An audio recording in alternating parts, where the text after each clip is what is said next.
Hello everyone, स्वागत करता हूं आप सभी का लर्निंग बैच यूट्यूब चैनल पर। और जैसे कि मैंने आपसे वादा किया था कि मैं हाउस प्रॉपर्टी के ऊपर जो पूरा कुछ चैप्टर करवाने के बाद इम्पॉर्टेंट क्वेश्चंस की एक वीडियो लाऊंगा, तो वो वीडियो आपके सामने है। मेरे ख्याल से 8 वीडियोस मैंने चैप्टर पर बनाई थी, जिस पे हमने कॉन्सेप्ट क्लियर किया था, काफ़ी सारे एग्जांपल्स किए थे। सभी एग्जांपल्स इंपॉर्टेंट थे। उन एग्जांपल्स के अलावा आज मैं आपके लिए कुछ इंपॉर्टेंट क्वेश्चंस लेकर आया हूँ। तो जैसे कि आप देख रहे हैं, हमारे पास पहला क्वेश्चन नंबर 1 लगा हुआ है। इसको हम अभी सॉल्व करेंगे, देखेंगे कि कैसे ये सब सारे एग्जाम में आए हुए क्वेश्चन हैं। एक बात याद रखना दिमाग में, ठीक? तो सारे एग्जाम्स में आए हुए क्वेश्चन हैं, हमें देखना है कि कैसे हमें इसे डील करना है। अगर हमें एग्जाम्स में दिखता है, थोड़ा बहुत चेंज दिखता है, जो भी है, सॉरी। और अगर आपको ये जो क्वेश्चंस हैं जितने भी हैं, इसकी जो लिंक है वो आपको इसमें मिल जाएगी डिस्क्रिप्शन में। तो आपको पीडीएफ फॉर्म में अगर ये क्वेश्चन चाहिए तो आप डायरेक्टली वहाँ से भी ले सकते हैं, ठीक, अपनी प्रैक्टिस करने के लिए। एग्जाम्स के लास्ट टाइम पे जितने, जैसे सैलरी के मैंने 8 क्वेश्चन इंपॉर्टेंट करवाए थे, वो कर लेना। हाउस प्रॉपर्टी के ये क्वेश्चन है, ये कर लेना, तो ये काम आएंगे। अभी मैं और भी चैप्टर्स के धीरे धीरे करके सभी चैप्टर्स के, और फिर बाद में एक मेगा प्रोजेक्ट नाम से आपके लिए क्वेश्चंस लेकर आऊँगा, जिसमें आपका पूरा टैक्स, इनकम टैक्स जो है रिवीजन हो जाएगा, ठीक है। तो आज हम इस क्वेश्चन को सॉल्व करते हैं फटाफट से। तो क्या बोलता है क्वेश्चन को, पहले अच्छे से समझ लेते हैं, फिर बनाना तो ईजी हो जाएगा। बोलता है कि फॉर द असेसमेंट ईयर 1920 के लिए, मतलब असेसमेंट ईयर 1920 के लिए आपको कंप्यूट करना है इनकम फ्रॉम हाउस प्रॉपर्टी। तो मतलब डेटा जो होगा आपके पास कौन सा होगा, प्रीवियस ईयर 1819 का। सिंपल है। On the basis of the following information, आपको कुछ इन्फॉर्मेशन दी है, इसके बेसिस पे आपको कैलकुलेट करना है इनकम फ्रॉम हाउस प्रॉपर्टी। आपको दिया हुआ है municipal value, municipal tax paid already दिया हुआ है 8,000 रुपये। Half of the house was self occupied, घर का आधा हिस्सा जो है वो सेल्फ ऑक्यूपाइड है, बट आधा क्या है, but half of the house was let out, आधा किराए पर है और आधा सेल्फ ऑक्यूपाइड है। आधा मतलब ये 50-50% की बात कर रहा है। तो आपको मैंने जब 6 केसेस बताए थे, तो मैंने कहा था आपका जो भी कोई क्वेश्चन आएगा वो उन 6 केसेस में से कहीं ना कहीं फॉल करेगा। तो अगर आपको याद हो तो ये कौन सा केस आ रहा है, केस नंबर 1 था पूरा घर पूरे साल के लिए लेट आउट। दूसरा केस था जब कुछ समय के लिए लेट आउट, कुछ समय के लिए वेकेंट। और तीसरा केस था कुछ पार्ट, तीसरा केस तो पूरा सेल्फ ऑक्यूपाइड था, है ना। और चौथा केस था कि कोई partially let out and partially self occupied. तो चौथा नंबर का केस आ रहा है। क्लियर है। अगर आप इसे डायग्राम फॉर्म में देखना चाहें तो कुछ ऐसा ही है। ये मान लेते हैं इसको 50% लेट आउट है एंड 50% सेल्फ ऑक्यूपाइड है। ऊपर नीचे कुछ भी चलेगा, ऐसा कुछ नहीं है। क्लियर। आ जाओ। तो हमें पता है इस क्वेश्चन के अंदर हम क्या करते हैं, सारी चीज़ें उसी प्रोपोर्शनेट में बांट देते हैं, लेकिन एक्चुअल रेंट कितना रहेगा, जितना आपको मिला होगा। अब म्यूनिसिपल वैल्यू है तो पूरे घर की होगी, वो हम क्या कर देंगे, 50-50 डिवाइड कर देंगे। लेकिन उससे पहले हमें ये भी ध्यान रखना है कि जब आप ऐसे 2 कॉलम बनाओगे, एक लेट आउट वाले के लिए और एक सेल्फ ऑक्यूपाइड के लिए, तो सेल्फ ऑक्यूपाइड में तो सारी चीज़ें क्या होती हैं, निल होती हैं। वहाँ पे सिर्फ क्या घटता है, इंटरेस्ट। तो अगर आप घर पे कोई लोन लिया हुआ है और उसका जो ब्याज आपका साल भर का आपका ड्यू हुआ है, वो थोड़ा इधर घटेगा और थोड़ा इधर घटेगा। लेकिन सेल्फ ऑक्यूपाइड की केस में इंटरेस्ट घटाते वक्त आपको लिमिट का भी ध्यान रखना है। याद आ रही है सारी चीज़ें। लिमिट क्या थी, 2 लाख और 30,000। ठीक, सब मैं करवा चुका हूँ। आपको 8 वीडियोस देखनी पड़ेंगी अगर आज की आप वीडियो देख रहे हो तो, या फिर आपने पूरा रिवाइज कर लिया हो, तभी जाके आज की वीडियो काम आने वाली है। ठीक है। उसके बाद in respect of the house the following expenses, जो घर के लिए कुछ खर्चे आपने किए, रिपेयर, फायर इंश्योरेंस, आपने कोई प्रीमियम वीमियम पे कराए, और एक खर्चा और दिया वहाँ पे ग्राउंड रेंट। अब कैसा खर्चा है छोड़ दो, अभी लिखा हुआ, ठीक है, खर्चे हैं सारे, और हमें पता है सारे खर्चे हमें इग्नोर करने होते हैं। म्यूनिसिपल टैक्स जो हमने खर्चा किया है, ये तो हमें वहाँ पे रिड्यूस करने को मिल जाएगा जीएवी में से। इन सब को इग्नोर करो, क्योंकि इसका क्या मिल जाएगा, 24A 30% एनएवी का। और लोन लिया हुआ है 8 लाख का 1/4/2014 को 15% के रेट से। किस लिए लिया है, घर को कंस्ट्रक्शन करने के लिए। And house was completed, house आपका कंप्लीट कब हुआ है, इतनी तारीख को। And only half the loan was refunded, आपने लोन की रिपेमेंट भी करी है, लोन रिफंड भी करा है इतनी तारीख को। तो आपके पास काफ़ी डेटा है लोन के रिगार्डिंग। 24B की कैलकुलेशन के काम आएगा। इसके ऊपर मैंने अलग से वीडियो भी बनाई थी कि कैसे आप 24 की डिडक्शन कैलकुलेट करते हैं। उसका आई बटन पे यहाँ पे लिंक आ जाएगा, आप वहाँ जाकर उसको देख सकते हैं अगर नहीं देखा तो। ठीक। अब मैं इसको सॉल्व करता हूँ। देखो, मैं हाथ से सॉल्व नहीं करूँगा यहाँ पे, मतलब मैं यहाँ पे मैंने एक्सेल पे ये बनाया हुआ है, इसमें मैं वैल्यूज़ पुट करवाऊंगा, आपको फॉर्मेट बताऊंगा और कैसे करना है। टाइम बचाना है बेसिकली यार, मैं नहीं चाहता कि 1-2 घंटे की वीडियो बन जाए। ठीक। ज़्यादा नहीं, हमारे 5-6 क्वेश्चन होंगे, उसी को हमें करना है और हमारा पूरा रिवीजन हो जाएगा, सारी चीज़ें हमारे सामने आ जाएंगी। आ जाओ फिर करना क्या था। तो सबसे पहले मैंने आपको एक डेमो तो दे दिया यहाँ पे कि भैया ऐसे 2 कॉलम क्रिएट होंगे, लेट आउट एंड दिस, इन सारी चीज़ें प्रोपोर्शनेटली बटेंगी, एरिया बेसिस पे बटेंगी। तो हम यहाँ पे हमने ऐसी सेम ये म्यूनिसिपल वैल्यू पहले लिख दिया ऊपर, computation of house property income for assessment year, जो भी आपका असेसमेंट ईयर उस हिसाब से यहाँ पे लिख दीजिए।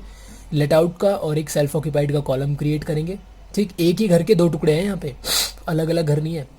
फिर म्यूनिसिपल वैल्यू है fair rent whichever is higher, standard rent whichever is lower, actual rent whichever is higher ही लेंगे। ठीक, जीएवी आ जाएगा। उसके बाद म्यूनिसिपल टैक्स आप घटाएंगे तो नेट एनुअल वैल्यू आपके पास आ जाएगा। डिडक्शन आपको 24A 24B दोनों घटाकर एचपी इनकम आ जाएगा। क्लियर है? कई बच्चे कहते हैं कि जीएवी हम डायरेक्टली मतलब वर्किंग नोट में लेकर और यहाँ पे जीएवी की वैल्यू लिख दें। बिल्कुल कर सकते हो, कोई दिक्कत नहीं है। मैं ऐसे करता हूँ, आप वैसे कर सकते हो, दोनों सही हैं, कोई मार्क्स नहीं कटेंगे, कोई प्रॉब्लम नहीं है। यहाँ स्टार बना देना या वर्किंग नोट बना देना और साइड में यही सब वहाँ से उठा के इधर वैल्यू डाल देना। क्लियर है? अब वैल्यू फीड करते हैं इसमें फटाफट से। तो मैं सबसे पहले सेल्फ ऑक्यूपाइड करना चाहूँगा। मुझे पता सारी चीज़ें क्या होंगी, नील होने वाली हैं। तो यहाँ पे अच्छा ये एक्सेल है, ठीक, कंफ्यूज मत होना मैं क्या कर रहा हूँ इसमें, आपको एक्सेल से लेना देना अभी है नहीं। तो यहाँ पे दोनों वैल्यूज़ मुझे इग्नोर करनी है, तो विच एवर इज़ हायर भी इग्नोर आएगा। स्टैंडर्ड रेंट वैसे भी दिया नहीं है, वैसे भी मुझे लेना नहीं है। एक्चुअल रेंट सेल्फ ऑक्यूपाइड में तो मिल ही नहीं रहा होगा, तो जीएवी भी आपकी क्या आएगी, नील। म्यूनिसिपल टैक्स है तो पूरे घर का कितना, 8,000। 4,000 इधर घटेगा, 4,000 इधर घटना चाहिए था, लेकिन सेल्फ ऑक्यूपाइड में अलाउड नहीं करता, घटाने को नहीं देता, क्योंकि इनकम तो हो नहीं रही है, तो आप खर्चे भी नहीं घटाएंगे। तो यहाँ पे डिडक्शन 24A की नहीं मिलेगी, बस एक ही खर्चा घटाने को मिलता है, कौन सा, 24B, वो भी अगर इंटरेस्ट पे कर रहे हो तो।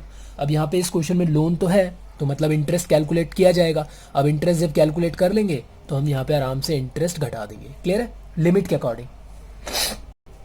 आते हैं दूसरी तरफ। मुझे बताओ म्यूनिसिपल वैल्यू कितनी थी आपके क्वेश्चन में, 80,000। तो मैं यहाँ कितना लिख दूँ, बिल्कुल सही, 40,000 लिखना पड़ेगा मुझे यहाँ पे। फेयर रेंट क्वेश्चन में गिवन नहीं है, और मैंने कहा था अगर फेयर रेंट ना दिया हो तो आप एक्चुअल रेंट ही फेयर रेंट लेते हैं। नीचे आपको एक्चुअल रेंट दिया हुआ है 4,000 रुपये का पर मंथ, यानी जो लेट आउट वाला पोर्शन है वो पूरे साल के लिए किराए पे रहा होगा, तो 12 चौके 48,000 रुपये किराया आया। तो 48,000 आपका क्या मान लिया जाएगा, फेयर रेंट मान लिया जाएगा। विच एवर इज़ हायर, इन दोनों में से जो हायर वैल्यू है वो 48,000 है। और स्टैंडर्ड रेंट आपको गिवन नहीं है क्वेश्चन के अंदर, तो लोअर 48,000 अपने आप में आ जाएगा। और रेंट कितना रिसीव्ड हो रहा है, तो अगेन 48,000 ही रिसीव्ड हो रहा है। विच एवर इज़ हायर, इनमें से अब दोनों सेम है, किसी भी एक को ले लो हायर, बिल्कुल सही। 48,000 आपका जीएवी आ गया। म्यूनिसिपल टैक्स कितना था, तो म्यूनिसिपल टैक्स था 8,000 रुपये, तो आधा आधा बांटना पड़ेगा, इधर तो लेना नहीं है, आधा इधर बचा हुआ, 4,000 घटा सकते हैं हम पूरा। तो जब 4,000 घटा लेंगे तो आपके पास एनईवी आ जाएगा 44,000। क्लियर? इसके बाद एनईवी आपका 44,000 आ गया। इसके बाद आप 24A का डिडक्शन, ये हर किसी को मिलता है, ठीक है, चाहे अपने घर के ऊपर खर्चे किए हो या फिर ना किए हो। तो यहाँ पे हमें वो जो एक्चुअल एक्सपेंसेस थे उन्हें इग्नोर करना है। 30% कितना आएगा देख लेते हैं। 44,000 का 30% ये आ रहा है 13,200 तो 13,200 ये, अच्छा ये रिड्यूस होगा, याद रखना मैंने यहाँ पे लेस लगा रखा है। 44,000 में से 24A जो भी आया 30% यहाँ पे घट जाएगा। आप इसे अच्छा रहेगा कि यहाँ पे लिख दें इसे, कि भाई ब्रैकेट में लिखें कि 44,000 का, या फिर 30% ऑफ एनईवी लिख दें, ज़्यादा बढ़िया रहेगा। ठीक तो यहाँ पे आप लिखें इसे, कैसे आया आपका 30% ऑफ एनईवी, ऐसे करके ज़्यादा बढ़िया रहता है। उसके बाद 24B जो हमें घटाना है, इसके लिए आपको वर्किंग नोट आगे मेंशन करना पड़ेगा। वर्किंग नोट 1 2 जो भी आप देना चाह रहे हैं यहाँ पे, ठीक। तो वर्किंग नोट आप बनाते हैं और देखते हैं कि 24B की जो वैल्यूएशन है वो कैसे आएगी। चलते हैं दोबारा से एक बार क्वेश्चन पर और इसको ठीक से समझते हैं, फिर वैसे ही मैं आपको नोटबुक में बताऊंगा कैसे इसे करना है। लोन लिया है आपने 8 लाख रुपए का 2014 में, ठीक। तो मैं सबसे पहले जैसे मैंने आपको सिखाया था उस वीडियो के अंदर, सेम लोन के लिए पहले लाइन खींच लेते हैं, ठीक है, कुछ इस तरीके से।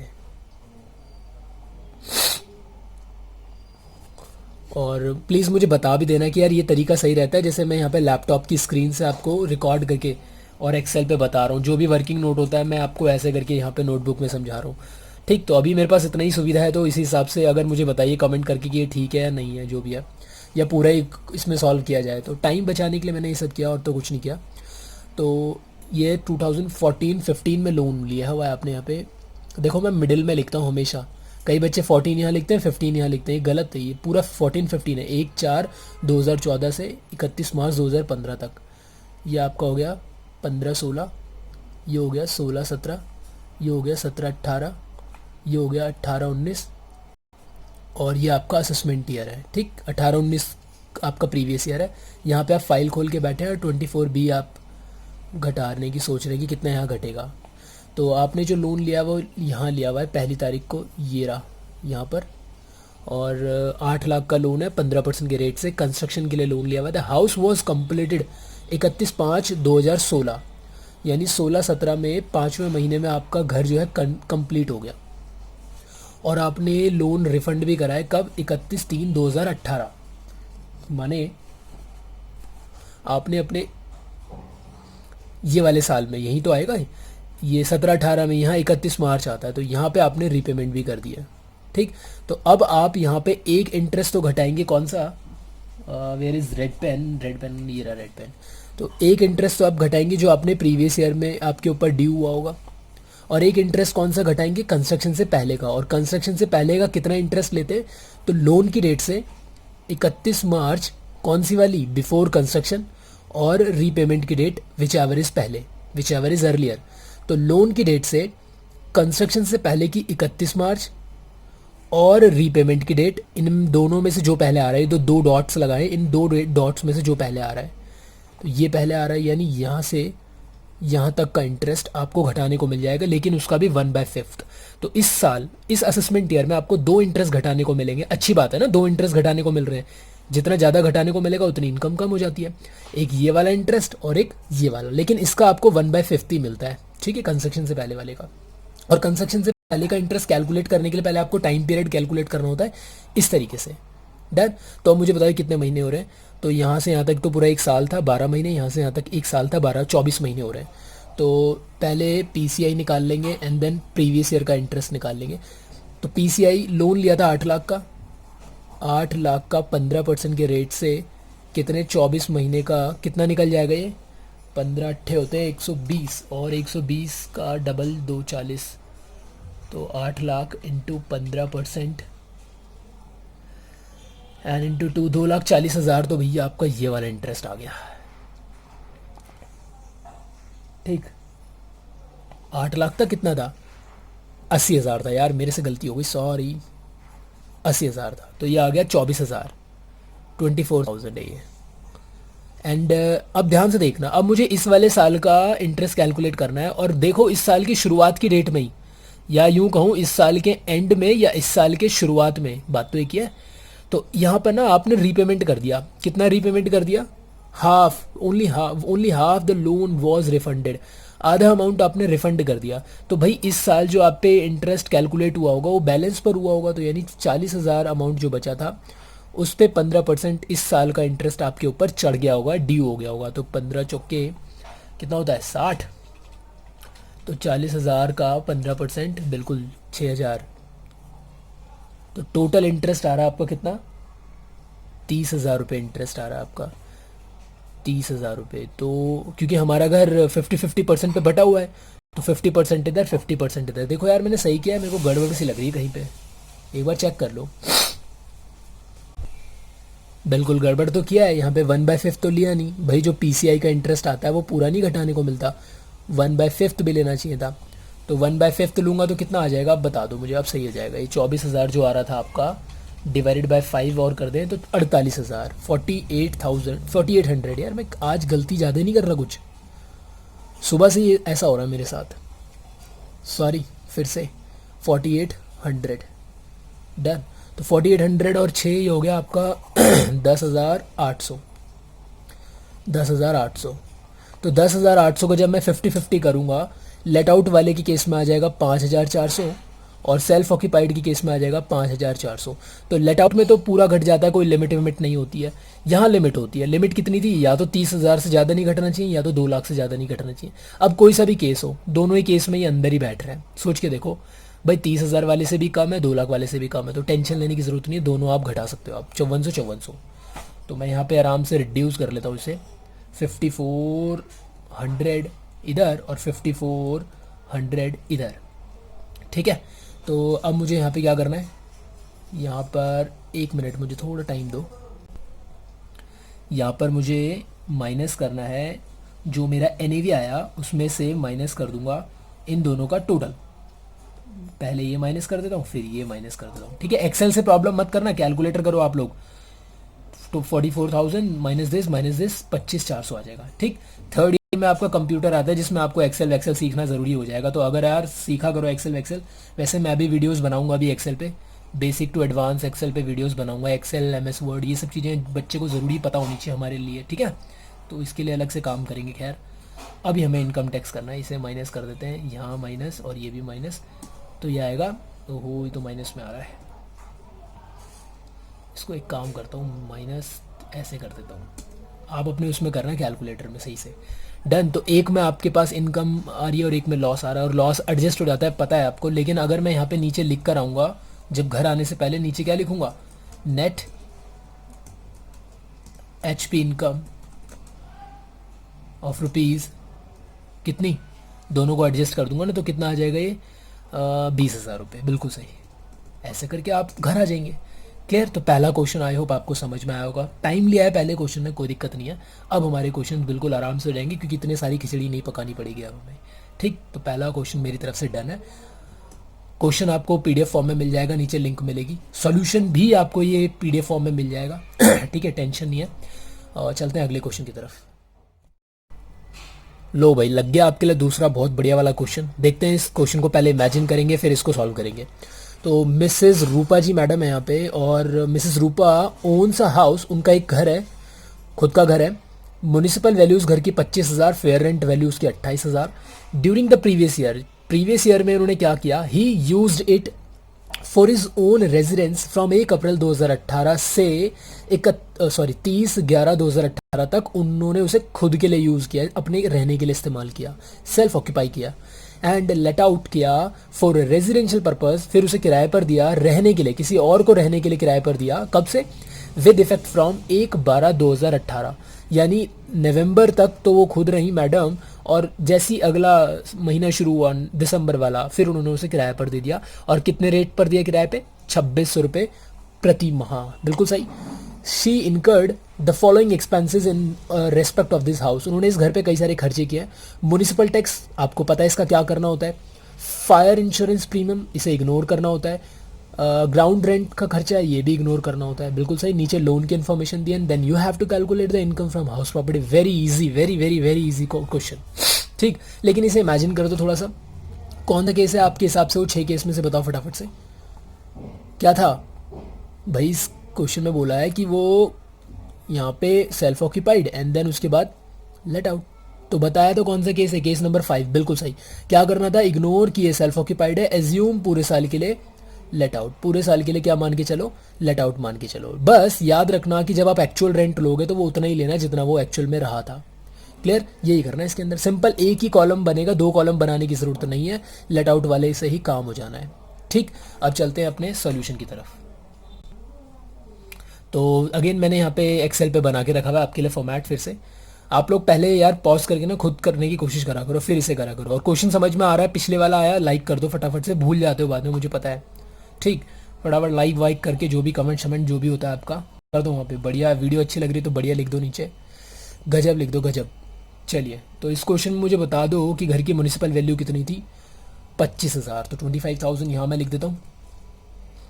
और फेयर रेंट कितना था, 28,000। सब कुछ दिया हुआ है, 28,000। तो विच एवर इज हायर क्या रहेगा, 28,000। तो यहाँ पे स्टैंडर्ड रेंट क्वेश्चन के अंदर गिवन था ही नहीं। Which ever is lower, again 28,000। Actual rent दिया हुआ है 26,000 रुपये, लेकिन 26,000 रुपये कब से मिल रहे हैं आपके, 12th वाले महीने से ना, दिसंबर से। तो दिसंबर, जनवरी, फरवरी, मार्च, 4 महीने आपको ये रेंट मिला होगा। कितना हो जाएगा 4 महीने का रेंट, कैलकुलेटर पे देखें एक बार। 2600 इंटू 4, तो ये हो जाएगा 10,400। तो 10,400 रेंट बन रहा है। ठीक, लिख देते हैं, फिर इसको लिखें, कहाँ पर लिखना पड़ेगा, वहीं पे लिखना पड़ेगा, 10,400। 10,400 आप इसको यहाँ पे ब्रैकेट में लिख कर दिखाएंगे 10,400 कैसे आया, 2600 इंटू 4। डन। और यहाँ पे वेकेंट होता तो हम लोअर वाली ले लेते वैल्यू, क्योंकि वैकेंसी की वजह से आपका एक्चुअल रेंट कम है एक्सपेक्टेड रेंट से, लेकिन ये वेकेंट वाला केस नहीं है, तो नॉर्मल सेल्फ ऑक्यूपाइड, और उसमें तो ऐसा नहीं बोला था, तो यहाँ पे तो हमें हायर वाले पे ही टैक्स भरना पड़ेगा। यानी सरकार कहती है भैया हायर नॉर्मल रूल जो है, आप कमा सकते थे कितना 28,000, लेकिन आपने कमाया कितना 10,400। इस घर की जो वैल्यू है वो 28,000 पे आपको जीएवी माना जाएगा, ऐसा करके यहाँ पे कैलकुलेट कर लिया हमने। उसके बाद म्यूनिसिपल टैक्स कितना बन रहा था, वहाँ पे लिखा हुआ था शायद 5100। अब यहाँ पे ना वैसे क्वेश्चन में देना चाहिए था, नहीं लिखा कि भाई पेड है या नहीं है, तो एज्यूम जस्ट पेड ही है जब वो लिखा हुआ तो ठीक। पेड नहीं होता तो वो लिख देता है आपको कि भाई ड्यू इतना है, पेड इतना है, या फिर इतना आउट ऑफ दिस करके कुछ भी। अब यहाँ पे एज्यूम्पशन लेनी पड़ेगी कि पेड है वो ऑलरेडी, तो 5100 यहाँ से माइनस कर देते हैं, 5100, तो नीचे कितना आ जाएगा, नीचे आ जाएगा दिस माइनस 5100, 22,900 आ गया, दिख रहा है ना आपको यहाँ पे, ठीक है। उसके बाद 30% घटेगा, तो 30% कितना आ जाएगा इसका, 30% मैं निकाल लेता हूँ यहाँ पे, ये आ रहा है 6870, ठीक, ये हो गया 30%। अब इंटरेस्ट के लिए जाना पड़ेगा, वर्किंग नोट बनाना पड़ेगा। वर्किंग नोट के लिए मेरे पास नोटबुक रखा हुआ ऑलरेडी, यहाँ वर्किंग नोट बनाएंगे हम इंटरेस्ट के लिए। चलिए देखते हैं क्वेश्चन में लोन के बारे में क्या था। कहते हैं लोन 3 लाख का लिया हुआ है 1/4/2015 को 15% के रेट से कंस्ट्रक्शन के लिए, उस घर की कंस्ट्रक्शन के लिए, विच वॉज कंप्लीटेड, जो कि कंप्लीटेड हो गई ऑन 31/5/2017 में। No part of the loan has been repaid so far, अभी तक लोन का रीपेमेंट कुछ भी नहीं हुआ है, ठीक। तो फटाफट से एक बार ड्रॉ कर लेते हैं, कौन से साल से खींच के लेकर आना है, 15-16 से, तो 15-16 से अपने प्रीवियस ईयर तक, 15-16, 16-17, 17-18, 18-19, और ये हो जाएगा आपका असेसमेंट ईयर। तो 15-16 में इन्होंने लोन लिया, 15-16, फिर 16-17, 17-18, 18-19 ये आपका प्रीवियस ईयर, और ये असेसमेंट ईयर है जहाँ पे आपने फॉर्मेट ओपन किया हुआ है। तो लोन लिया है आपने शुरू में, ताज़ा ताज़ा डेट शुरू में यहाँ पे लोन ले लिया, मैं यहाँ पे डॉट लगा देता हूँ, एक डेट तो हमें ये कंसिडर करनी होती है। फिर कंप्लीट हुआ है घर, कौन से साल पड़ेगा ये, 17-18, 17-18 में 5वें महीने में लगभग यहाँ पर आता है 5वां महीने कंस्ट्रक्शन हुआ है, ठीक। तो रीपेमेंट है नहीं, तो एक तो आपका इंटरेस्ट जो वो आपको घटाने को मिलेगा इस वाले साल में, वो एक तो इस वाले ईयर का, अपने प्रीवियस ईयर का, और कंस्ट्रक्शन से पहले साल का पहले टाइम फ्रेम का। तो कैसे कैलकुलेट करना है, लोन की रेट से कंस्ट्रक्शन से पहले जो भी 31 मार्च आ रही है ये रही, तो बस इतने टाइम पीरियड का आपको इंटरेस्ट घटाने को मिल जाएगा। कितना हो रहा है टाइम, 12 और 12 ये 24 महीने हो रहे हैं, सही है। तो पीसीआई बता दो मुझे कितना बनेगा, पीसीआई के लिए बजाओ पहले, तो लोन कितना लिया हुआ है, लोन लिया हुआ है 3 लाख 15% के रेट से, 3 लाख नहीं यार क्या देख रहा हूँ मैं, 30,000 है, 30,000 है, हाँ 30,000, 30,000 का 15% 24 महीने का, और जो भी निकले उसका 1/5 करना, कभी मत भूलना। पेन तो चल रहा है यार, ख़त्म तो नहीं हुआ, अभी तो बच रहा है, ठीक। ज़रा मुझे बता दो कितना आ रहा है ये, तो 30,000 का 15-4500 इंटू 2 9,000 और डिवाइडेड बाय 5 करेंगे तो बच के आएगा 1,800 रुपये का, तो ये आ गया। और प्रीवियस ईयर का इंटरेस्ट निकाल लो फटाफट से, कोई रीपेमेंट हुई नहीं है तो पूरे अमाउंट पे, पूरे 30,000 पे, भाई राइटिंग पे मत जाना यार प्लीज़, कैमरे में देख के मेरे को लिखना पड़ रहा है, बड़ी दिक्कत हो रही है। 30,000 का 15-4500 ये हो गया, तो ये कितना हो जाएगा, ये हो जाएगा 8-5-13 हासिल लगा 1-6 6300, ठीक। और 6300 है, और क्योंकि हमारा एक ही कॉलम है, 2 कॉलम में तो हमने बांटा नहीं, तो 6300 ही पूरा इंटरेस्ट घट जाएगा। तो 6300 यहाँ से इसे लेस कर देते हैं, 6300 लेस कर देते हैं, तो यहाँ कितना आ जाएगा, 9730 is your house property income, ठीक है। बहुत आसान था क्वेश्चन, ज़्यादा हैवी नहीं था। कोई भी डाउट आते जा रहे हैं नीचे कमेंट कर देना बस कि क्वेश्चन नंबर इतना, ये ऐसे दिक्कत है, ठीक। और क्या बोलते हैं, बस अब थर्ड क्वेश्चन पे जा रहे हैं और कुछ नहीं बोलते हैं। क्वेश्चन चाहिए होगा नीचे लिंक पे चले आना, हमारी वेबसाइट है www.learningbbatch.com, वहाँ पे मैंने क्वेश्चंस जो हैं सारे डाले हुए हैं, ठीक। आप डायरेक्टली वहाँ पर भी जाके इन क्वेश्चंस को ले सकते हैं, अदरवाइज़ नीचे लिंक दे दिया मैंने। चलते हैं अगले क्वेश्चन पे। लो जी सर और लो जी मैडम, हमने आपके लिए थर्ड क्वेश्चन लगा दिया है, बहुत ही स्पेशल क्वेश्चन है, अच्छा क्वेश्चन है। ये भी आपकी दिमाग की बत्ती खोलेगा, कुछ नया सिखाएगा। ठीक, देख लेते हैं इस क्वेश्चन को, पढ़ लेते हैं प्यार से। Mister Ravan, wow, mister Ravan has a house property in Mumbai. Mumbai में मिस्टर रावण के पास एक घर है, हाउस प्रॉपर्टी है। The following from the following information you have to compute the income from house property for, किस साल के लिए कैलकुलेट करना है, 19-20, मतलब डेटा कौन सा उठाना है, 18-19, ये पता है हमें। Municipal value is given, okay, fair rent दिया हुआ है, स्टैंडर्ड रेंट दिया हुआ है। द हाउस, ये लाइन इंपॉर्टेंट है, house property was let out with effect from 1/4/2018। हमारा प्रीवियस ईयर 18-19 है, अब उसमें 1/4/2018 से विद इफेक्ट फ्रॉम, इस डेट से 8,000 रुपये पर मंथ के हिसाब से आपने किराए पर दे रखा है। विच वॉज वेकेटेड, जो खाली हो गया, बाय द टेनेंट, किराएदार के द्वारा उसे खाली कर दिया गया, कब, ऑन 30 सितंबर 2018। बात समझ में आई ना, यानी 4 अप्रैल से तो किराए पर दिया हुआ है, उसके बाद वो खाली कर दिया। अब क्या खाली रहा क्या एंड तक, मतलब 31 मार्च तक खाली रहा? तो कहता है नहीं, it remained vacant for 2 months, वो रहा खाली 2 महीने तक। विद इफेक्ट फ्रॉम 1/12/2018, दिसंबर से it was again let out for 11,000 रुपये हर महीने, उसे दोबारा किराए पर दे दिया गया। और इस बार किराए का रेट क्या रहा, 11, पहले 8 था फिर 11। Other particulars, municipal tax paid हो चुका है, इसका क्या करना है आपको पता है, जीएवी में से घटाया जाता है। इंश्योरेंस प्रीमियम खर्चा है, इसे इग्नोर करो। इंटरेस्ट ऑन मनी बोरोड, यानी इंटरेस्ट आपको ऑलरेडी कैलकुलेट करके दिया हुआ है 30,000। केस बना लेते हैं, पहले इमेजिनेशन कर लेते हैं। कुछ ऐसा है ये आपका, ठीक, इतने टाइम तक ये लेट आउट रहा, फिर 2 महीने के लिए ये खाली रहा, वेकेंट, एंड देन फिर दोबारा से ये किराए पर दे दिया।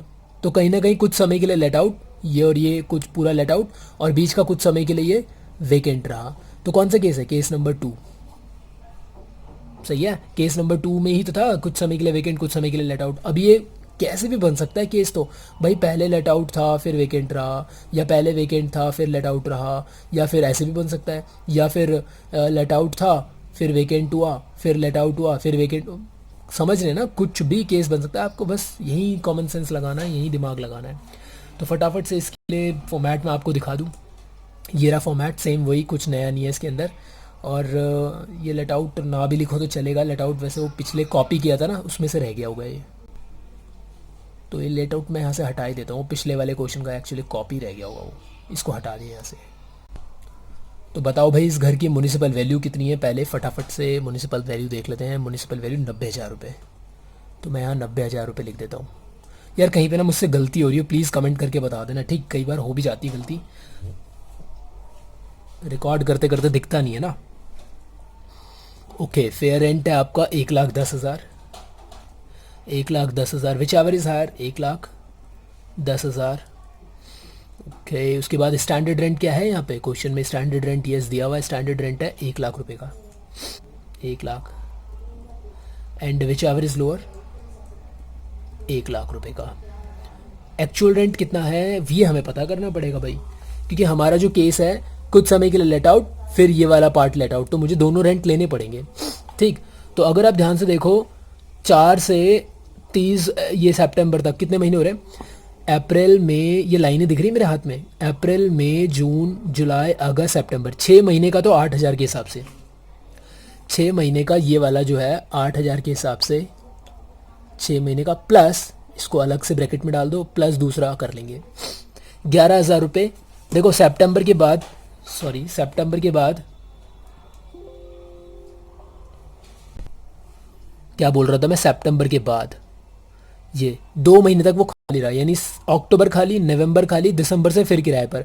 तो दिसंबर से मार्च तक कितने महीने होते हैं, पूरा दिसंबर, क्योंकि 1 तारीख से उसने किराए पर दिया होगा, पूरा दिसंबर, फिर जैन फेब मार्च, 4 महीने, तो 4 महीने का हो गया ये 44,000 रुपये। 11,000 इंटू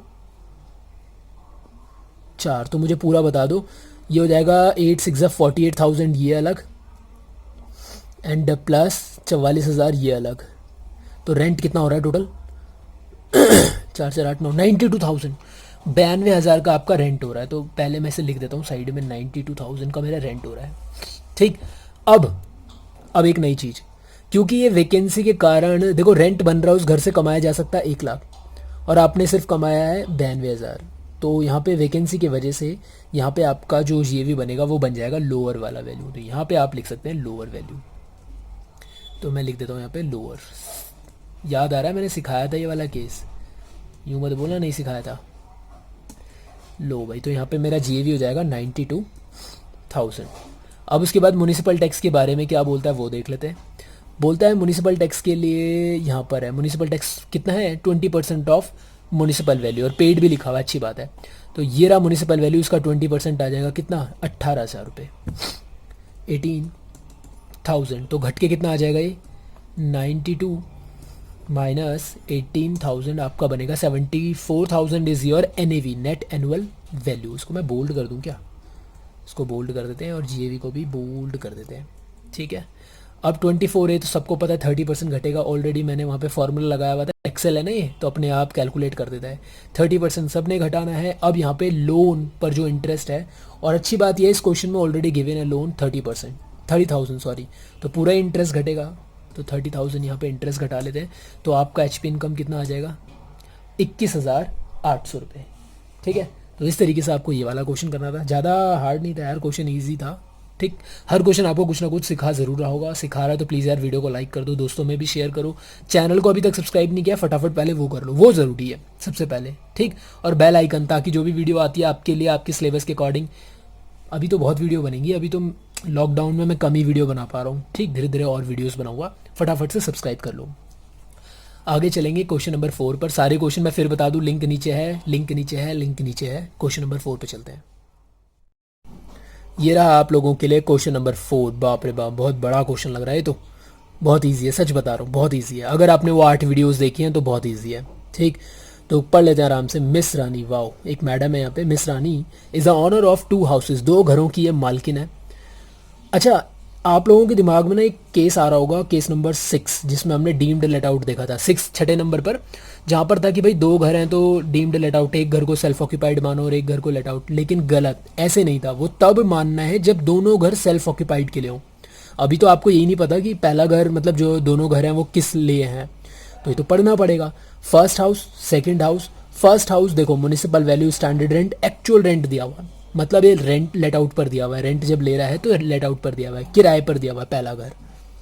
दूसरा घर, this house is for her own residence, खुद के रहने के लिए है, मतलब ये सेल्फ ऑक्यूपाइड है।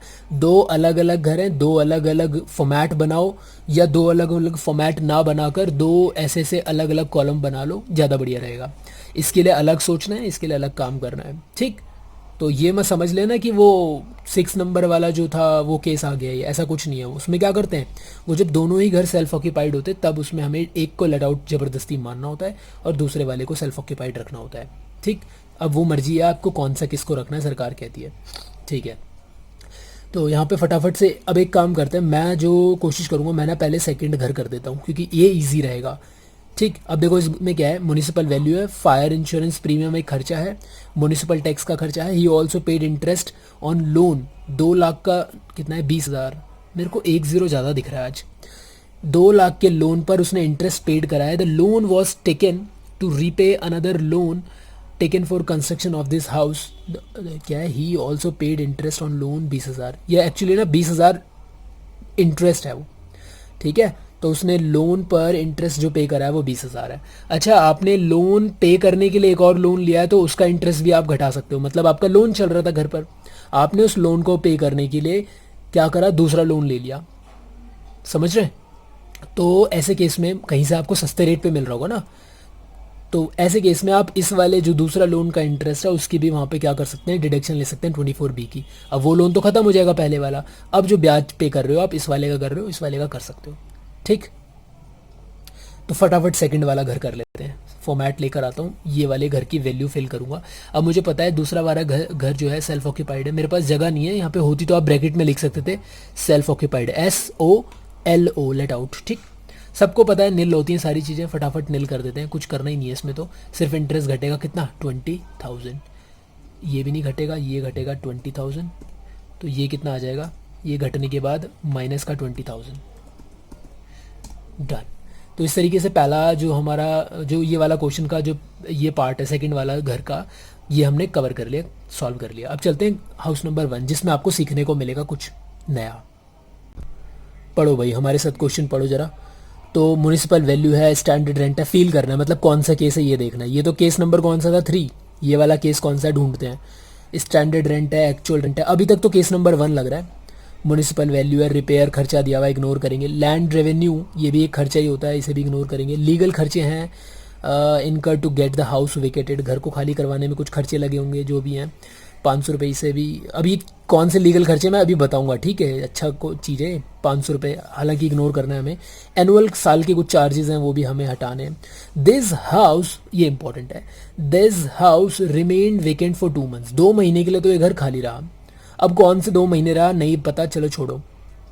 आगे 9,000 could not recovered from the defaulting tenant, 9,000 रुपये आपको रिकवर नहीं हुए आपके एक डिफ़ॉल्टिंग टेनेंट के कारण। आपका कोई किराएदार था, वो भैया भाग गया बिना किराया दिए, 9,000 रुपये आपके अभी तक नहीं रिसीव्ड हुए प्रीवियस ईयर में।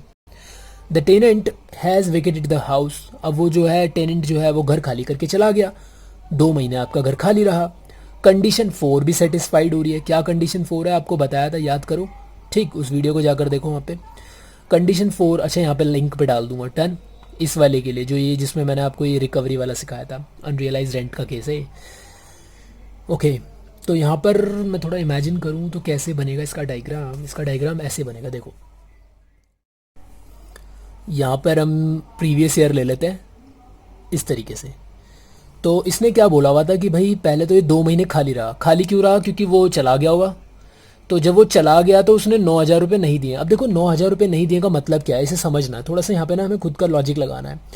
हर महीने का रेंट था 3,000 रुपये, तो मतलब 9,000 नहीं मिले, मतलब वो कितने महीने का उसने रेंट नहीं दिया हमें, कितने, 3 महीने का रेंट नहीं दिया उसने, बिल्कुल सही। तो ऐसा कुछ हुआ होगा, इसको ड्रॉ करो जरा।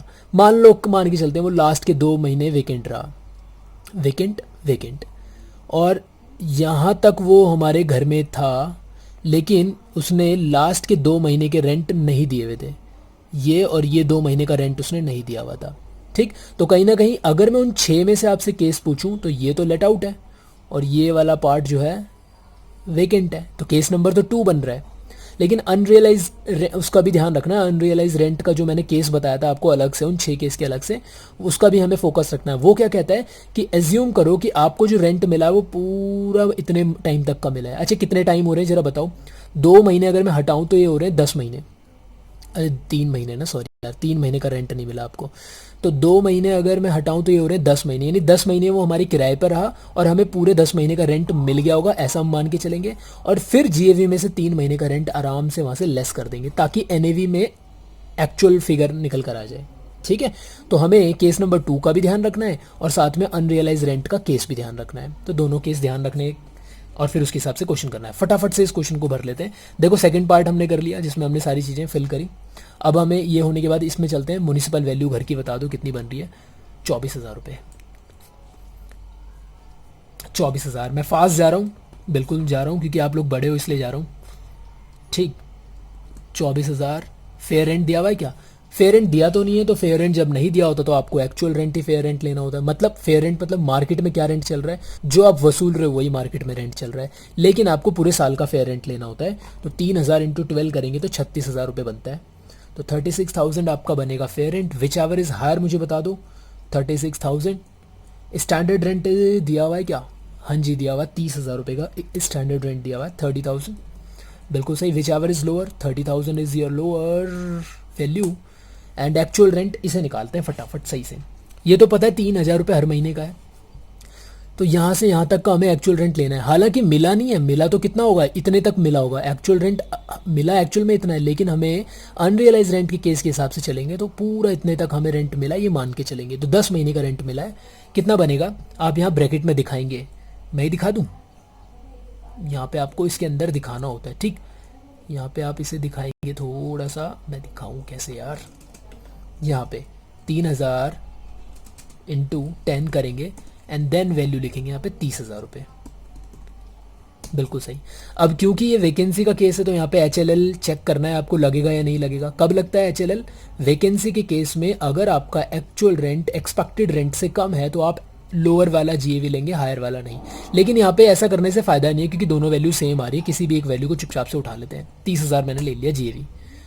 अब अनरियलाइज रेंट, ये 3,000 नहीं आएगा, 3,000 तो ठीक है, 3 महीने का आपको रेंट नहीं मिला था, यानी 9,000 रेंट नहीं मिला था, तो आपको 9,000 यहाँ से घटा लेना है।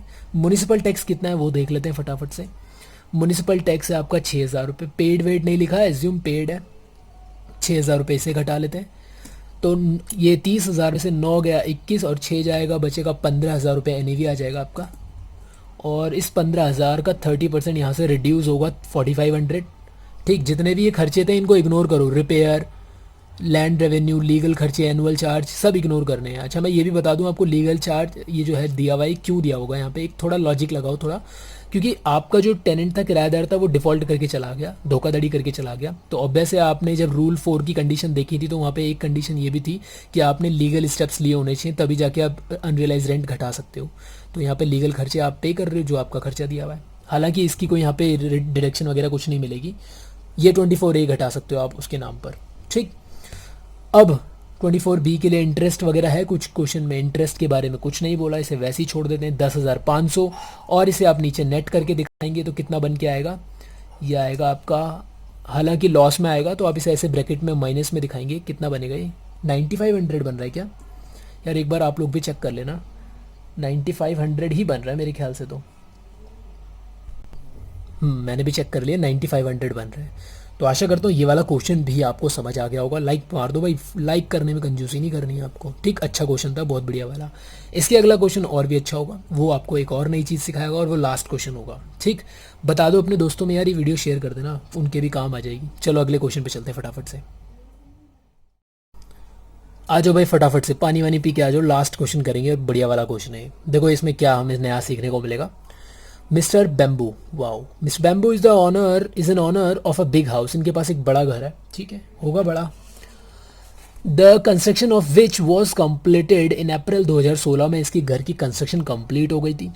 50% portion of the house was let out for residential purpose, उसने 50% हिस्सा जो घर का है किराए पर दे रखा है रहने के लिए। बना लेंगे साथ साथ, बना भी लेते हैं, एक बड़ा घर बना लेते हैं, ये रहा बड़ा घर,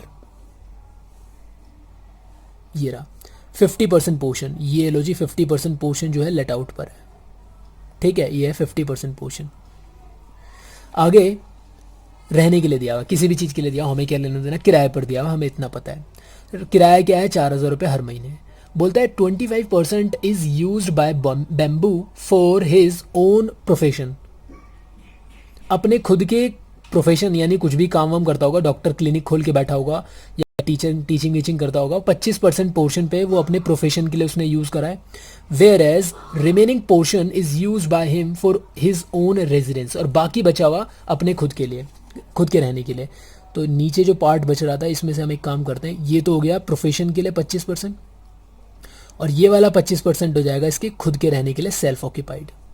ठीक है, जब आपने हाउस प्रॉपर्टी की पहली क्लास देखी थी, फर्स्ट क्लास, वहाँ पे मैंने चार्जिंग सेक्शन बताया था और बताया था कि कब एचपीएड खुलता है। तो लेट आउट वाले केस में एचपीएड खुलता है, सेल्फ ऑक्यूपाइड के केस में एचपीएड खुलता है, लेकिन अगर आप उसमें खुद का बिजनेस कर रहे हैं या प्रोफेशन कर रहे हैं तो वहाँ पे एचपीएड नहीं खुलता, वहाँ पे पीजीबीपी में वो इनकम शो की जाती है। ठीक, तो इससे हमें क्या पता चल रहा है कि यार इतने वाले पोर्शन के लिए ये वाला पोर्शन, ये और ये ऐसे करके ये वाला पोर्शन, इसके लिए इतने पोर्शन को तो हमें दिखाना है हाउस प्रॉपर्टी के अंदर, और इस वाले पोर्शन को छोटा सा 25% का पोर्शन है, ये जाएगा पीजीबीपी के अंदर। अब सुनो, हाउस प्रॉपर्टी तो हम निकाल लेंगे, कौन सा केस बनेगा मुझे बताओगे भाई? कुछ पोर्शन पे वो लेट आउट, कुछ पोर्शन पे वो self occupied. Case number 1 2 3 4 number पे, चौथे नंबर पे partially let out, partially self occupied. ठीक है, तो 4th नंबर का ही केस बनेगा। ये तो हम कर लेंगे, हमें पता है। इसके लिए क्या करना है, आपको ऐसे 2 कॉलम क्रिएट करने हैं, एक में लेट आउट लिखेंगे, एक में सेल्फ ऑक्यूपाइड, जितनी भी चीज़ें प्रोपोर्शनेटली बांट देंगे। इसको छुपाओ थोड़ी देर, 50% और 25% में सारी चीज़ें बांट देंगे, लेकिन यहाँ पे कुछ भी नहीं आता, यहाँ पे सारी चीज़ें इग्नोर करनी पड़ती हैं। हाँ, इंटरेस्ट अगर घर का पूरे घर का जा रहा है, मान लो पूरे घर को आपने लोन लेकर और बनाया भी था, इसने लोन वोन लेकर बनाया होगा, जो भी इंटरेस्ट जा रहा है 50% तो इधर घट जाएगा, 25% इधर घट जाएगा, लेकिन वो लिमिट से ज़्यादा नहीं होना चाहिए, 30,000 की लिमिट और 2 लाख की लिमिट। डन है। अब इसका क्या करना है, इसके लिए आपको पीजीबीपी का हेड ओपन करना है। हालांकि मैंने अभी अपने चैनल पे पीजीबीपी के लिए चैप्टर डाला नहीं है, जल्दी डालूंगा, फिर भी बता देता हूँ। देखो पीजीबीपी की इनकम कैसे कैलकुलेट की जाती है, मतलब बिजनेस या प्रोफेशन से। सिंपल है, आप लोगों को आता है, आप लोगों को P&L बनाना आता है, तो बस वही तो करना है। P&L जैसे बनता है, यहाँ पे आप लिखते हो, आपने कुछ इनकम भी तो करी होगी, सेल वगैरह कुछ बेचा होगा, या फिर यहाँ से आपको रिसीट आई होगी, और टीचिंग करते हो या फ़ी कलेक्शन हुआ होगा, जो भी आपकी इनकम हुई है वो यहाँ, और सारे खर्चे यहाँ। तो जो नेट प्रॉफिट बचेगा वही आपका PGBP हो जाएगा। इतना सा करना है आपको, समझ रहे हो ना PGBP निकालने का तरीका। तो खर्चे कौन कौन से लेने, वही जो सारे घर पे हुए हैं। अब देखो इस घर पे खर्चे जैसे वाइट वॉश, तो वाइट वॉश का खर्चा तो इन दोनों में हम नहीं लेते, क्योंकि यहाँ पे 24A घटाने को मिल जाता है, लेकिन इसके वो सारे खर्चे हमें यहाँ पे लेने को अलाउ कर देगा ये, जो भी उस घर पे हमने खर्चे किए इस इनकम को कमाने के लिए। ठीक है, तो यहाँ PGBP के हिसाब से PGBP निकाल लेंगे, HP के हिसाब से ये वाली इनकम निकाल लेंगे। तो मैं सबसे पहले आपको इन दोनों का केस यहाँ पे बता देता हूँ। यहाँ पे देखो कैसे बना हुआ है, यहाँ मैंने let out and self occupied का केस ऑलरेडी बना के रख दिया है, और दूसरी तरफ इधर मैंने साइड में PGBP के लिए computation of PGBP for the assessment year जो भी आपका चल रहा है उसके लिए यहाँ पे PGBP की इनकम निकाल लेंगे। ठीक, सबसे पहले इसे कर लेते हैं फटाफट से। तो डेटा अभी और पढ़ना है, उसमें भी अधूरा रह रहा है डेटा। आ जाओ भाई, फटाफट आ जाओ, आगे चलते हैं। तो इतना तो हमें पता लग गया क्या क्या काम झाम है इसमें। फॉलोइंग एक्सपेंसेस वर इनकर ड्यूरिंग द प्रीवियस ईयर, क्या क्या खर्चे हुए। म्यूनिसिपल टैक्स हुआ 10,000 का, रिपेयर है, interest on loan already 3200 calculate करके दिया हुआ है, फायर इंश्योरेंस का खर्चा है, ग्राउंड रेंट का खर्चा है, म्यूनिसिपल वैल्यू घर की 80,000 दी हुई है, रेंटेड पोर्शन रिमेन वेकेंट। वाह भाई वाह, और घुमा दिया क्वेश्चन। कहता है जो रेंटेड पोर्शन है वो वेकेंट रहा कितने, 1 महीने के लिए। केस नंबर 2 भी घुसेड़ दिया इसमें, देख रहे हैं क्वेश्चन को। तो केस नंबर इसमें 2 भी डाल दिया, मतलब हमें जब GAV लेंगे हम लेट आउट वाले पोर्शन की, तो वहाँ पे HLL लग रहा है या नहीं लग रहा है ये हमें बस चेक करना है, होश में आ जाना है। इनकम फ्रॉम बिजनेस, बिजनेस से जो इनकम हुई है वो हुई है 1,10,000, मतलब सेल वगैरह रेवेन्यू जो आया है 1,10,000, without debiting house rent and other incidental expenditures. ठीक, मतलब बिना हाउस रेंट या फिर जो भी इन हाउस के ऊपर जो भी खर्चे हैं उनको बिना डेबिट किए हुए आपका जो रेवेन्यू आया वो 1,10,000 आया है, इंक्लूडिंग एडमिसिबल डेप्रिसिएशन ऑफ 1,000। ठीक है, 1,000 का इसके अंदर डेप्रिसिएशन भी है खर्चे के अंदर, वो भी अभी इसमें शामिल नहीं है। मतलब घर के ऊपर देखो यार, आप का जो अपना खुद का घर है उसका डेप्रिसिएशन भी तो आपके बिजनेस में चार्ज करोगे ना, क्लियर है। क्योंकि आप जो बिजनेस कर रहे हैं या तो आपने वो घर रेंट पे लिया होता तो फिर आप रेंट पे कर रहे होते, अब जब रेंट पे नहीं तो मतलब आपका खुद का है, तो फिर वहाँ पे आप डेप्रिसिएशन पार्ट चार्ज करोगे। ठीक, आगे टैक्सेबल इनकम निकालनी है आपको। इसकी टैक्सेबल इनकम बोला है, HP इनकम नहीं बोला। टैक्सेबल इनकम का मतलब जितने भी हेड से इनकम हो रही है, तो 2 ही हेड ओपन होंगे यहाँ पे, HP और एक PGBP, दोनों को ऐड करके हम इन्हें बता देंगे। तो फटाफट से पहले हम लेट आउट वाला और वो कर लेते हैं। देखो भाई इधर वाले पोर्शन में तो मुझे पता है सारी चीज़ें निल जाने वाली हैं सेल्फ ऑक्यूपाइड केस में, ऐसा हमें केस नंबर 3 कहता है। तो मैं यहाँ पे पहले निल सारी चीज़ें निल कर देता हूँ, NAV निल, तो 30% भी अलाउड नहीं होगा, सिर्फ इंटरेस्ट घट सकता है। और ना यहाँ पे आप वो लिख दिया करो रेशियो, जैसे 20 यहाँ पे 50% है तो यहाँ पे लिख देना चाहिए कितना है ये 50%, ऐसे करके 50%, और यहाँ पर ये कितना है 25%। अब मेरे पास जगह थोड़ी सी गड़बड़ हो जाएगी, मैं इसको सही कर लेता हूँ। ठीक है, ऐसे करके आपको काम करना है, डन।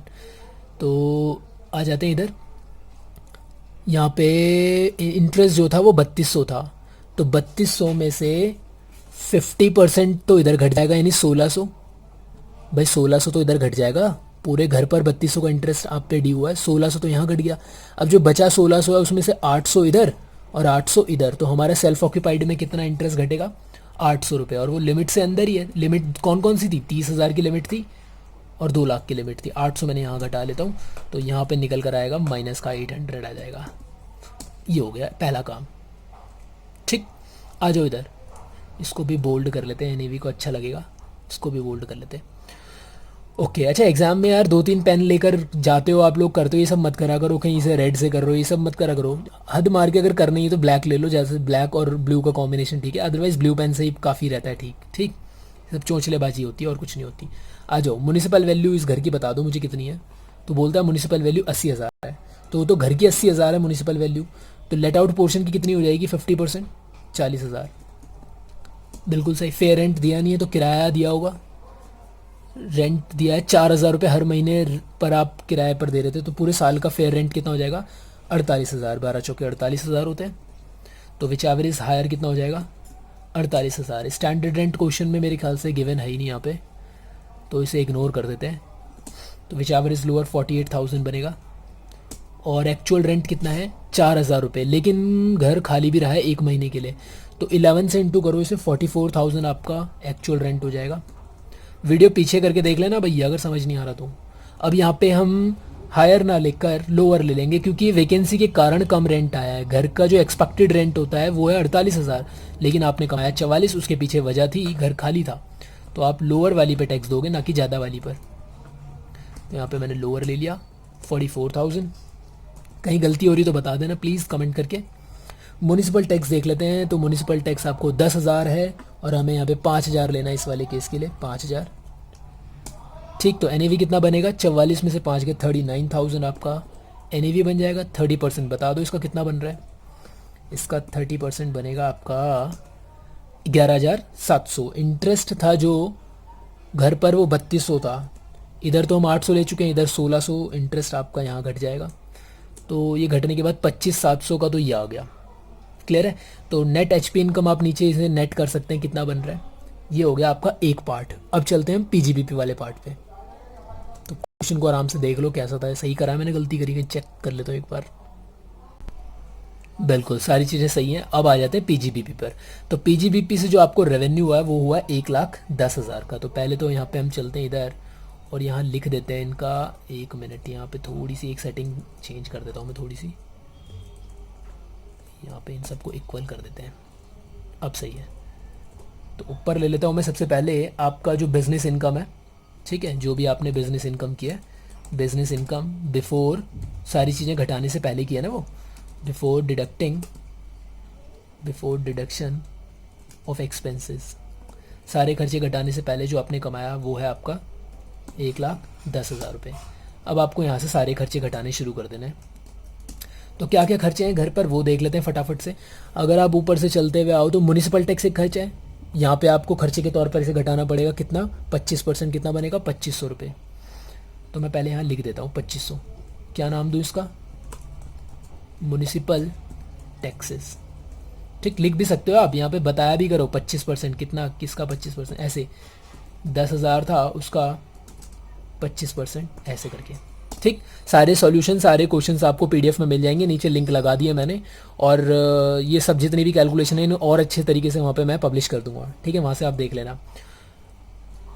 डन। दूसरी चीज़ लेस करते हैं, और क्या खर्चा मिल रहा है? रिपेयर का खर्चा। अब देखो लेट आउट में हमने इसे नहीं घटाया था, सेल्फ ऑक्यूपाइड में भी नहीं घटाया था, हालांकि लेट आउट में घटाया था लेकिन वो 30% के अंदर कवर हो गया था। लेकिन यहाँ पे इसे एक्चुअल में घटाना पड़ेगा। कितना बनेगा? 25 चौके 100, 1,000 रुपये यहाँ पे रिपेयर का घट जाएगा, 1,000। तो यहाँ रिपेयर ले लेते हैं इसे। ये इसकी थोड़ी सी सेटिंग और करनी पड़ेगी, 1 मिनट। और क्या खर्चे हैं इसके अंदर? रिपेयर के बाद रिपेयर हो गया हमारा 1,000। सब चीज़ों के ना ब्रैकेट लगा देना यार प्लीज़। ठीक, इसके बाद इंटरेस्ट का भी खर्चा है 3,200 रुपये। तो हमें यहाँ पे उतना ही घटाना है जितना पोर्शन है ये। इंटरेस्ट पूरा नहीं लिख रहा मैं आप, ठीक, थोड़ा लंबी वीडियो हो गई है, टाइम भी हो गया ज़्यादा। तो कितना? 800। यहाँ पे 800 ले लेता हूँ। और अगला खर्चा और कोई? फायर इंश्योरेंस का खर्चा लिख देता हूँ। फायर इंश्योरेंस का प्रीमियम कितना बनेगा? तो यहाँ पर हमें इसे कंसिडर करना है पीजीबीपी के अंदर। इसका 25% होता है, आधा होगा 600 और आधा 300 रुपये। 300। और कोई खर्चा? ग्राउंड रेंट दिया हुआ है यहाँ पे, यहाँ हो जाएगा ग्राउंड रेंट का 3,000 का आधा 1,500, 750, 25% हो जाएगा। और कोई खर्चा? और तो कोई खर्चा लग नहीं रहा मुझे यहाँ पे। ठीक, ये डेप्रिसिएशन रह रहा है नीचे, 1,000 रुपये का डेप्रिसिएशन। तो डेप्रिसिएशन भी था, ये हमने ले लिया 1,000 रुपये का। तो सारे खर्चे मैंने इसीलिए बाहर रखे डिटेल फॉर्म में। तो इनका टोटल मैं यहाँ लिख देता हूँ। तो यहाँ से यहाँ तक का टोटल ये आ गया। और इसमें से अगर हम लेस करेंगे तो कितना बनेगा बता दो फटाफट से। ये गलत हो गया, सही कह रहे हो आप लोग, ये गलत हो गया। 750 नहीं आएगा, यहाँ 7500 आएगा, ये आएगा, सॉरी 750 आएगा। तो ये आ गया 6350 आ गया। तो यहाँ पे अगर पहले तो ये फॉर्मेट ज़्यादा बड़ा हो रहा है, इसको कम कर देते हैं। कम कर दिया।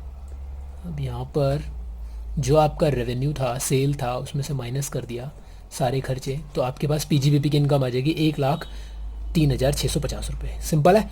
ऐसे ही पीजीबीपी का जब हम चैप्टर सीखेंगे तो वहाँ पे भी हमें यही सब काम करने होंगे, टेंशन ना लो। अब इसके अलावा प्रेजेंटेशन फाइनल भी करना पड़ेगा भाई, क्योंकि क्वेश्चन भी तो यार उसने पूछा था ना, टैक्सेबल इनकम मतलब टोटल इनकम। तो मैं आपको बता दूं, और बता क्या दूं, मैं आपको शुरू से ही बताता हुआ आ रहा हूँ एक चीज़ जो आपको पता होनी चाहिए। क्या चीज़ पता होनी चाहिए? कि भाई टोटल इनकम होती क्या है। तो आपको पता है इनकम हमें होती है सैलरी से, 5 जगहों से होती है, 5 हेड से। सैलरी से होने वाली income, house property, capital gain, PGBP, and फिर आपका होता है iOS, income from other source. सबको मिलाकर आता है ग्रॉस टोटल इनकम। फिर डिडक्शन घटती है, बड़ी वाली डिडक्शन कौन सी, 80C से लेकर 80U तक की डिडक्शन घटाई जाती है। एंड देन इसके बाद आपके पास टैक्सेबल इनकम या फिर टोटल इनकम आता है, इस पर आप टैक्स जमा करते हो। तो उसने हमसे ये मांगा हुआ है। तो हमारा यहाँ पे कौन कौन से हेड की इनकम आई है, एचपी हेड की इनकम आई है, पीजीपीपी हेड की इनकम आई है। दोनों को जीटीआई टोटल करेंगे, इनको तो हम डैश डैश डैश या फिर ना भी दिखाएं चलेगा। दोनों हेड्स की इनकम को टोटल करके ग्रॉस टोटल इनकम। अब क्योंकि इन्होंने हमें ये डिडक्शन नहीं दी है तो इतना फिर झमेला करने की ज़रूरत नहीं है, लेकिन प्रेजेंटेशन तो हमें बनानी पड़ेगी। कौन सी इनकम, मैं बना के दिखाता हूँ आपको, 1 मिनट। आप इसको ऐसे दिखाएंगे, देखो यहाँ पे आपने इसे ऐसे करना है, मैं फास्टली ऐसे बताता हूँ बस, ठीक। यहाँ पे आप दिखाओ एचपी इनकम, तो HP income, income from house property लिख देता हूँ, सही रहेगा। Income from house property, house property से होने वाली इनकम कितनी है। तो इसके अंदर भी ना 2 पार्ट थे। एक तो हो गया आपका लेट आउट वाला पोर्शन था, ठीक है, और एक था आपका सेल्फ ऑक्यूपाइड वाला। तो लेट आउट वाले से और फिर एक सेल्फ ऑक्यूपाइड, पूरा लिख देना, मैंने लिख रहा है यहाँ पे। लेट आउट वाले पोर्शन और सेल्फ ऑक्यूपाइड वाले पोर्शन से क्या क्या इनकम हुई थी। इधर से 25,700, इधर से माइनस का 800, तो 25,700 और इधर से माइनस का 800 ऐसे करके। तो ये आपस में सेट ऑफ हो जाएंगी। आपस में सेट ऑफ होने के बाद वैल्यू जो बच के आएगी 25,700 माइनस 800, इसे आप दिखाएंगे 24,900, ठीक। एंड देन फिर आपकी हो जाएगी दूसरी वाली income, sorry income from business लिख देता हूँ या प्रोफेशन लिख देता हूँ, प्रोफेशन था ना वो, बिजनेस प्रोफेशन, ये सही रहेगा। पीजीबीपी भी लिख सकते थे आप, कोई दिक्कत नहीं है, ऐसे करके लिख देना। यहाँ पे पूरा मैंने लिख पाया। तो कितना बन रहा है ये, यहाँ पे आया था अभी, इसको मैं यहाँ पे भी बना कर दे दूंगा, जब आपको नीचे लिंक जो मिलेगी ना उसमें फॉर्मेट में यहाँ पे ड्रॉ करके दे दूंगा। अभी मैं फ़िलहाल हाथ से ही बना लेता हूँ। 1,36,50, 1,36,50, तो यहाँ पे आ जाएगी आपकी टोटल इनकम या फिर टैक्सेबल इनकम। अब डिडक्शन विडक्शन है नहीं तो इतना करने की ज़रूरत नहीं है, यही आपकी जो हो जाएगी टोटल इनकम हो जाएगी। बता दो कितना आ रहा है ये, 1,36,50, 1,36,03,000, गलत लिख दिया क्या, सही लिख दिया, 1036, ठीक है। तो ये बन रहा है आपका 1,28,550, 1,28,550, ठीक। ऐसे करना। ऊपर आप पर्टिकुलर यहाँ पे अमाउंट लिख सकते हो, ऊपर लिख सकते हो कंप्यूटेशन ऑफ टोटल इनकम या फिर टैक्सेबल इनकम। तो ऐसे करके आपको ये क्वेश्चन करना है। 5 क्वेश्चन करवाए, 5 क्वेश्चन ने हमें काफ़ी कुछ सिखाया है। अच्छे क्वेश्चन थे, बेस्ट क्वेश्चन थे, पेपर में आए हुए क्वेश्चन थे। तो आशा करता हूँ आपको ये सारे क्वेश्चन एक एक करके सारे समझ में आए होंगे, अच्छे लगे हैं, पसंद आए तो प्लीज़ यार लाइक करो वीडियो को, नहीं तो डिसलाइक है ही वहाँ पर। चैनल को जल्दी से सब्सक्राइब कर लो, और भी वीडियोस आपके इसलिए आपके सिलेबस के अकॉर्डिंग आने वाली हैं इस चैनल के ऊपर। लॉकडाउन चल रहा है, घर पे बैठे रहे हैं, अभी फिर से बढ़ा दिया गया है मेरे ख्याल से। आज ये वीडियो शूट हो रही है, आज क्या तारीख है, आज 12 तारीख है मेरे ख्याल से, यस। तो मेरे ख्याल से और एक्सटेंड कर दिया है, अभी भी गवर्नमेंट ने गाइडलाइंस और निकाली हैं, उनको देखो क्या है उनके अंदर, ठीक है। अपने घर में रहें, सेफ़ रहें, और मिलते हैं अगली वीडियो में नई टॉपिक के साथ। अभी मैं क्या करवाने वाला हूँ, मेरे ख्याल से मेरे को कैपिटल गेन या फिर रेजिडेंशियल स्टेटस, ये 2 चैप्टर में से मेरा मन कर रहा है कुछ। तो प्लीज़ आप मुझे कमेंट करके भी बता दो, थोड़ी हेल्प हो जाएगी मेरी, कि मुझे क्या अगले वीडियो किस सीरीज़ जो है किस टॉपिक पर बनानी चाहिए। 2 टॉपिक मैं बता रहा हूँ, कैपिटल गेन, रेजिडेंशियल स्टेटस, दोनों इंपॉर्टेंट चैप्टर हैं। और बताओ मुझे कमेंट करके कि क्या मुझे करवाना है। तब तक के लिए बाय बाय, टेक केयर।